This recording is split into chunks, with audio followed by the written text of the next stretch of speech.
and today I'm interviewing Mr. Naylor. For the record, Mr. Naylor, can you please state your name, where you live, and what branch of the military you served in?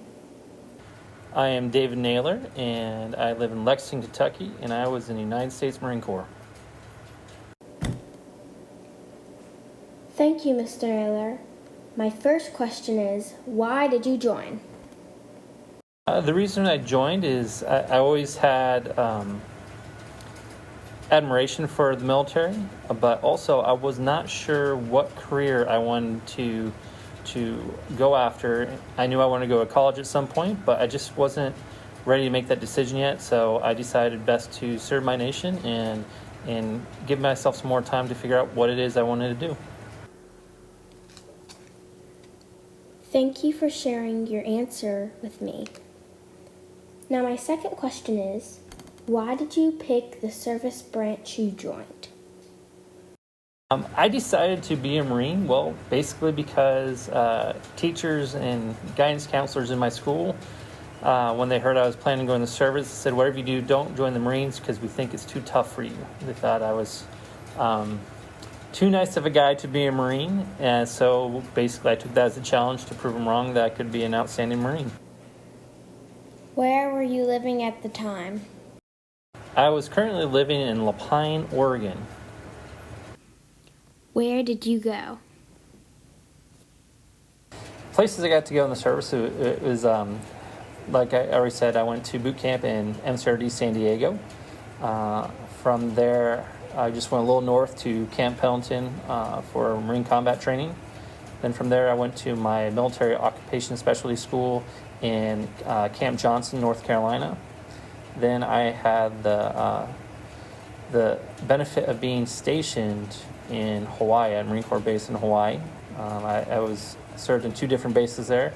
First, I was part of 1st Battalion, 12th Marines, attachment with 3rd Marine Regiment in Kaneohe Bay, Hawaii.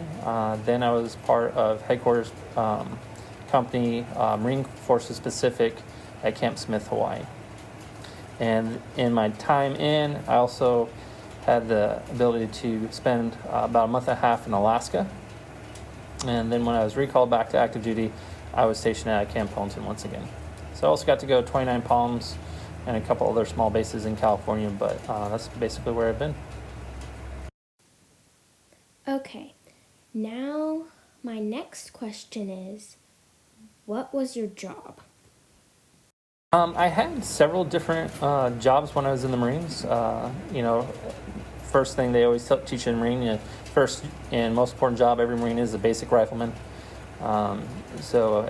Which basically to tell you, no matter what your occupation specialty is, be prepared. You can be called to combat at any moment.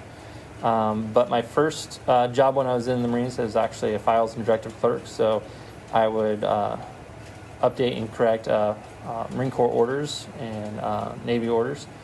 Then I was a legal clerk.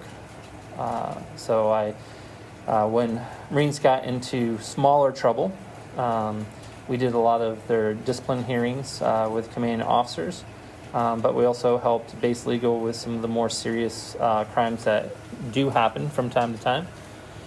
Then from there, I was moved over to Camp Smith. Originally, I was supposed to be with SOCPAC over there, but they wanted me to extend my contract, which I did not, and so I ended up being an orders clerk with Marine Forces Pacific. And then when I got recalled back, once again, I was an orders clerk and a source data handler with that. So those were the jobs that I did in the Marines. Another question I have for you is, were you awarded any medals or citations? Yes, I've received several medals or citations. The first one is the National Defense Medal. Received two of those actually, once again, since we were technically still at war with Korea. Anyone that served during that time received one, but then again, after 9/11, I did receive a second medal for that. I received the Good Conduct Medal for exactly what it says, following the rules and having good conduct. Also received the Navy and Marine Corps Achievement Medal for outstanding service within a unit. And I also received mobilization medal with the M after I was mobilized after 9/11 took place. Then I have several accommodations for my work that I did at several different units and stops along the way. Another question I have for you is, did you have plenty of supplies? Supplies, yeah, I would say for the most part. For one of the things I think anyone in the military understands is you make do with what you got, and you realize you don't always need everything you think you do. And so I don't ever feel there was a time that we were like, oh, I can't do my job because I don't have this. We always had everything that we needed to accomplish our job.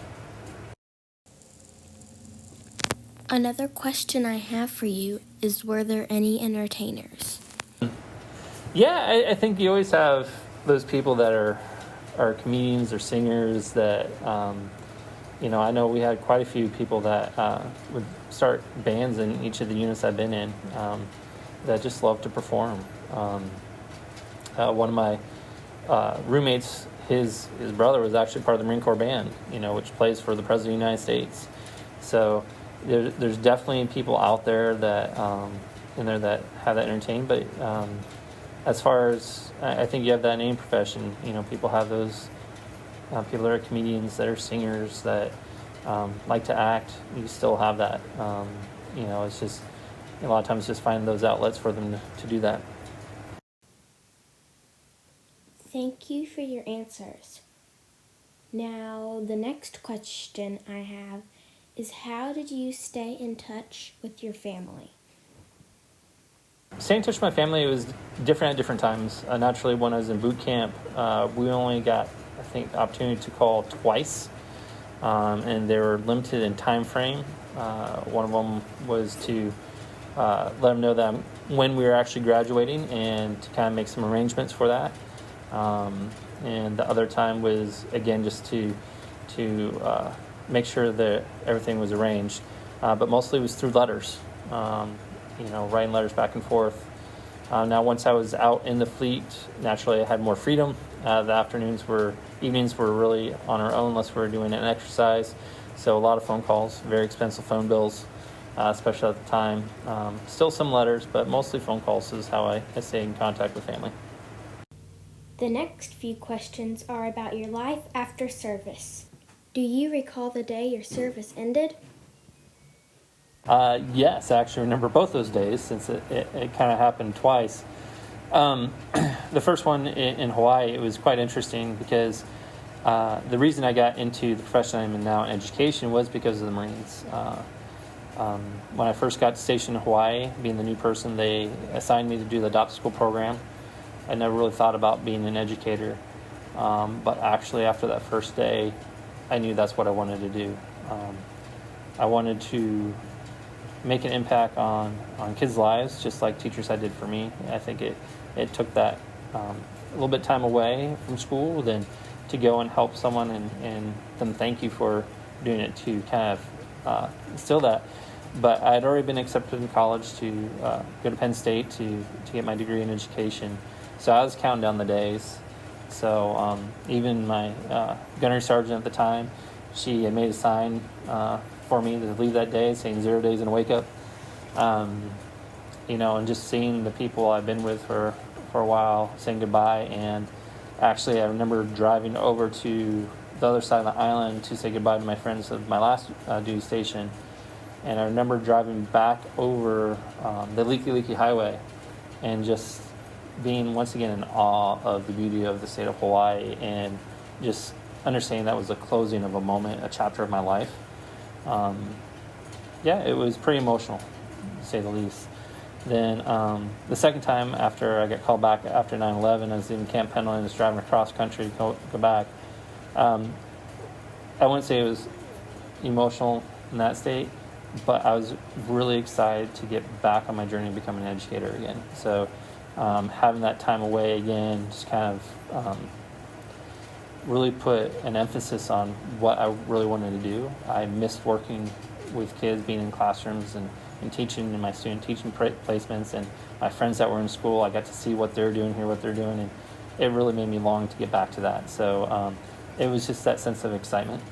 But yeah, I remember those days very vividly. What did you go on to do as a career? After my time in service, I became a teacher, an elementary school teacher. Started off teaching kindergarten, first and second grade. Then slowly I've become assistant principal. Now I'm a principal of the school. So. Did your military experience influence your thinking about war or about the military in general? I don't think it impacted my thoughts on it. I mean, it definitely gave me a better understanding of how political the military is, a